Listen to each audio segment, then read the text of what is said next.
Hi, good morning. Ngayong araw nga uuwi ako sa Mindoro. 2 months na din kasi nung last ko nakita mga anak ko. Naging monthly routine ko na to. Pero minsan, inaabot na nga ako ng 2 to 3 months bago ko makuwi sa amin. Sobrang busy ko kasi sa trabaho. Ngayong araw nga ibabiyahe tayo ng 104 kilometers by land at 3 hours by sea. Umalis na nga ako dito sa bahay ng umaga pero gabi pa rin ako nakauwi sa amin. Naging set up na nga namin itong mag-asawa na magtrabaho ako sa malayo. From Taiwan to Pampanga to Taiwan ulit. At ngayon nasa Mindoro naman sila at ako andito sa Santo Tomas. Mahirap yung ganitong setup pero kakayanin para sa mga anak ko. Pero minsan, napapaisip ko na lang talaga, worth it ba? Ipagpalit mo sa malaking kita ang makasama mo ang iyong pamilya sa araw-araw. Dumaan muna nga ako dito sa Lipa para bumili ng pasalubong at magkape na rin.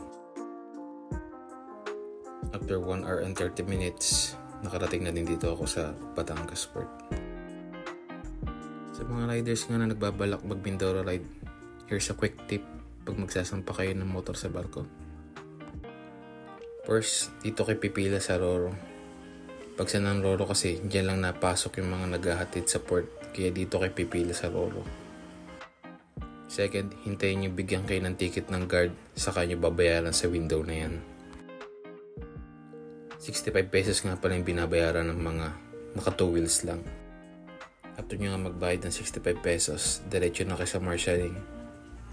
Diyan nila ituturo kung saan kayo pupunta at i-check yung mga dala nyo. Sir, abra po. Hindi ka muna sa tabi. Sabi, mamaya pa ang loading. Mamaya pa po. Anong oras po? 1:30. 1:30 pa po. Ay, ang init doon. Magtambay ka. Hindi ka muna. Sige po, salamat po. Sa tabi muna.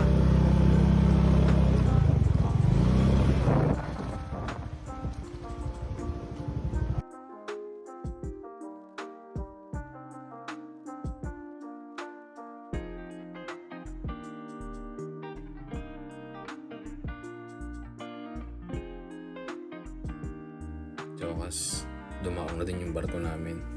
Naghintay ako ng 2 oras dito, sobrang tagal. Supposed to be kasi 1:30 yung alis namin dito sa Batangas Port. Pero ang nangyari, naging 2:30 yung alis namin. Roro Master nga pala ito nasakyan ko. Mas mura sa Montenegro. Pero dahil mas mura siya sa Montenegro, mas mabagal naman siyang darating sa Abra de Ilog Port. Wala namang problema sa akin kung mabilis o mabagal yung barko. Ang mahalaga, makapunta ako sa pupuntahan ko ng safe.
.5:30 nga nung nakadaong na kami dito sa Abra de Ilog Port.